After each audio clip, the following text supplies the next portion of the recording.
ഇത് കർക്കിടക മാസമാണ്, നമുക്കറിയാം. ഇത് ദുരിതത്തിന്റെയും ആധികളുടെയും വ്യാധികളുടെയും ഒക്കെ മാസമാണ് നമുക്കറിയാം. ഈ മാസത്തിൽ ആരോഗ്യ സംരക്ഷണം അതിപ്രധാനപ്പെട്ട ഒന്നാണ്. ഒരു നാടിന്റെ വ്യത്യസ്തമായ ആരോഗ്യ സംരക്ഷണത്തിന്റെ വിശേഷങ്ങൾ അറിയാൻ യാത്ര ചെയ്യുകയാണ് തൃശ്ശൂരിലെ 24 സംഘം. എങ്ങോട്ടാണെന്ന് ഒരു സംശയമുണ്ടാവും. അത് തൃശ്ശൂരിന്റെ ഗ്രാമഭംഗി ഉള്ള, അല്ലെങ്കിൽ അത്തരത്തിൽ നമുക്ക് നല്ല നല്ല ദൃശ്യങ്ങൾ കാണുന്ന, നല്ല ഒരുപാട് കാഴ്ചകൾ കാണാൻ പറ്റുന്ന എരുമപ്പെട്ടി തളിയിലേക്കാണ് സൂരജ് സജി നമ്മളെ ആദ്യം കൂട്ടിക്കൊണ്ടുപോകുന്നത്. കർക്കിടകം പിറന്നതോടെ നാലമ്പല ദർശനമൊക്കെയായി ക്ഷേത്രത്തിലേക്കുള്ള തിരക്ക് കൂടിയിട്ടുണ്ട്. ഇന്നത്തെ നമ്മുടെ യാത്രയും ഒരു ക്ഷേത്രത്തിലേക്കാണ്. തൃശ്ശൂരിൻ്റെ ഗ്രാമീണ ഭംഗിയൊക്കെ കണ്ട് എരുമപ്പെട്ടി തളിയിലെ ഒരു ക്ഷേത്രത്തിലേക്കാണ് ഈ യാത്ര.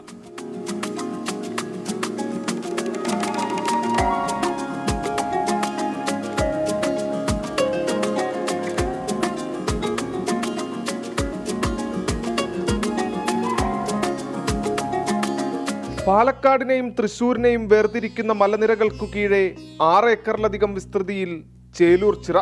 കർക്കിടകപ്പെയ്ത്തിൽ മനോഹരിയായ ചിറക്കരികിൽ തലയെടുപ്പോടെ അന്തിമഹാകാളൻകാവ് ക്ഷേത്രം. തൃശ്ശൂരിന്റെ വശ്യതയാർന്ന ഗ്രാമഭംഗി.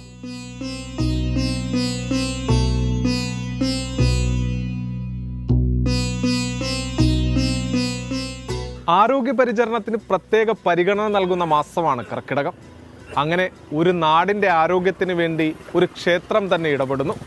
ജാതി മതഭേദമന്യേ കർക്കിടകക്കഞ്ഞി ഒരുക്കിയുള്ള ആ മാതൃകയിലേക്കാണ്.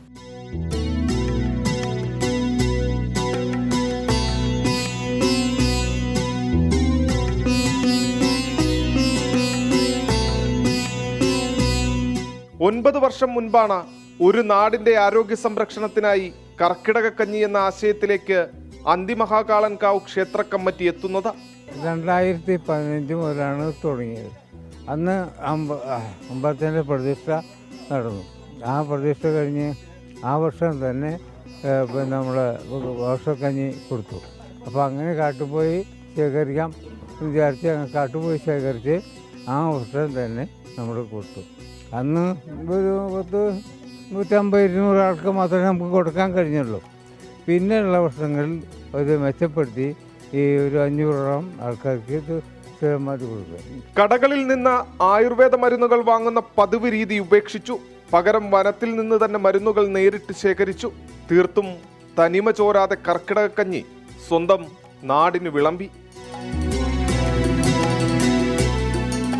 ഇല്ലിങ്കട്ടി, കുറുന്തോട്ടി, മുല്ല, നന്നാരി, പെരു, പുത്തിരിച്ചുണ്ട്, കുറുന്തോട്ടി, ഇടിഞ്ഞല്, അങ്ങനെയൊക്കെ ഇട്ട് ശേഖരിച്ച് കൊണ്ടുവന്ന് കഴുകി കൊത്തി നുറുക്കി ഉണക്കി പൊടിക്കും. വനത്തിൽ നിന്ന് മരുന്നുകൾ ശേഖരിച്ച് ദിവസങ്ങളെടുത്ത് ഉണക്കിപ്പൊടിച്ച് അവ ചേർത്താണ് മരുന്നുകഞ്ഞി തയ്യാറാക്കുന്നത്. കർക്കിടകം പിറക്കുന്നതിന് മുൻപേ ഒരുക്കങ്ങൾ തുടങ്ങും. ഔഷധങ്ങളെല്ലാം ഈ കാട്ടിൽ നിന്ന് കിട്ടുന്നത് ആവുന്നതും ഞങ്ങൾ കാട്ടിൽ നിന്ന് ശേഖരിക്കും. വേരുകളൊക്കെ കാട്ടിൽ നിന്ന് ശേഖരിച്ചിട്ടാണ് ഞങ്ങൾ ഉണ്ടാക്കാറ്.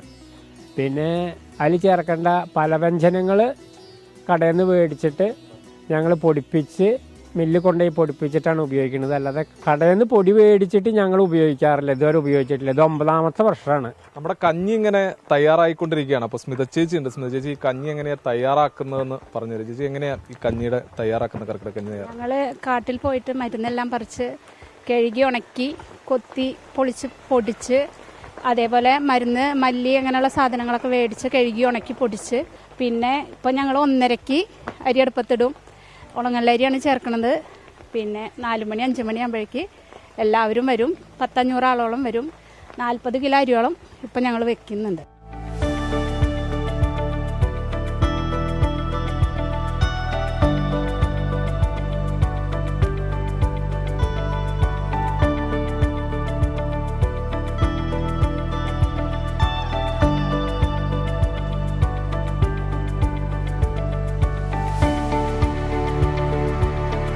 നമ്മുടെ കഞ്ഞി അങ്ങനെ തയ്യാറായിട്ടുണ്ട്. എന്തായാലും കഞ്ഞി വാങ്ങാനുള്ള ആളുകളൊക്കെ അല്പസമയത്തിനകം തന്നെ ഇങ്ങോട്ടേക്ക് എത്തിത്തുടങ്ങും. നമ്മളൊരു ദിവസം എത്ര ലിറ്റർ കഞ്ഞി ഉണ്ടാക്കും? എങ്ങനെ ഇതിൻ്റെ ഒരു വിതരണം?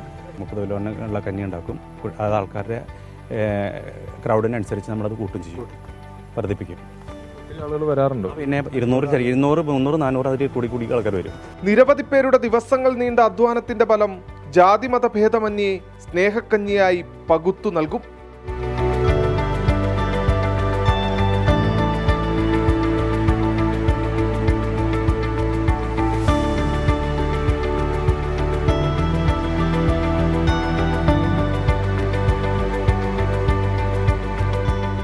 ഇതിൽ ഈ കഞ്ഞി നമുക്കൊന്ന് രുചിച്ചു നോക്കാം. ഋഷിക കുടിച്ചു നോക്കി, എങ്ങനെയുണ്ട്? ചമ്മന്തി ഉണ്ട്, ചമ്മന്തി ഉണ്ട്. പ്രേക്ഷകരെ, കർക്കിടക മാസമാണ്. നിങ്ങൾക്കും ഈ കഞ്ഞി കുടിച്ചു നോക്കാവുന്നതാണ്. എന്തായാലും ഞങ്ങളെ ഇങ്ങോട്ടേക്ക് കൊണ്ടുവന്നത് റഷീദ്ക്കാണ് ഈ കഞ്ഞി കുടിക്കുന്നതിനൊക്കെ ആയിട്ട്. അപ്പോൾ റഷീദ്ക്കയോടും നമ്മുടെ ക്യാമറമാൻ ബിനേഷ് ബാബുരാജിനൊപ്പം സൂരജ് സജി, 24. അപ്പോൾ അതാണ് കർക്കിടക മാസത്തിലെ ഔഷധ കഞ്ഞി. അപ്പോൾ അതിൻ്റെ ഇൻഗ്രീഡിയൻസ് എന്താണ്, അത് എവിടെ നിന്നാണ് ശേഖരിക്കുന്നത്, അതെങ്ങനെയാണ് പാകം ചെയ്യുന്നതൊക്കെ നമ്മൾ കണ്ടു കഴിഞ്ഞു. അപ്പോൾ ഒരുപാട് പ്രേക്ഷകർ കമൻറ്റ് ബോക്സിൽ പറയുന്നു കഞ്ഞിയോട് അത്ര വിരോധമുണ്ടോ, കഞ്ഞിയെങ്കിൽ കഞ്ഞി എന്നൊക്കെയാണ് ഒരുപാട് പേർ പറയുന്നത്. നമ്മുടെ എല്ലാ പ്രിയപ്പെട്ട നമ്മുടെ പ്രേക്ഷകർ എല്ലാവരും പറയുന്നു അവസാനം കഞ്ഞി മാത്രമേ ഉണ്ടാവുള്ളൂ നമുക്കറിയാം, കഞ്ഞിയെങ്കിൽ കഞ്ഞി എന്ന രീതിയിൽ കുറേ കമൻറ്റുകൾ കണ്ടു. അതെന്താ കഞ്ഞി അത്ര മോശമാണ്? ഞാൻ ഒരു കഞ്ഞി ഫാനാണ്. കഞ്ഞി ഗംഭീര ഭക്ഷണമാണ്. ഇത് മാത്രമല്ല, ഇത് സാധാരണ കഞ്ഞിയല്ല നമ്മളിപ്പോൾ കണ്ടത്, ഔഷധ കഞ്ഞിയാണ്. കർക്കിടക മാസത്തിലെ സ്പെഷ്യൽ കഞ്ഞിയാണ് നമ്മൾ പരിചയപ്പെടുത്തിയത്. അപ്പോൾ അത് നമുക്കും ഉണ്ടാക്കാവുന്നതാണ്. എങ്ങനെ ഉണ്ടാക്കണം എന്ന കാര്യം ഇപ്പോൾ സൂരജ് സജിയുടെ റിപ്പോർട്ടിൽ നമ്മൾ പഠിച്ചും കഴിഞ്ഞു.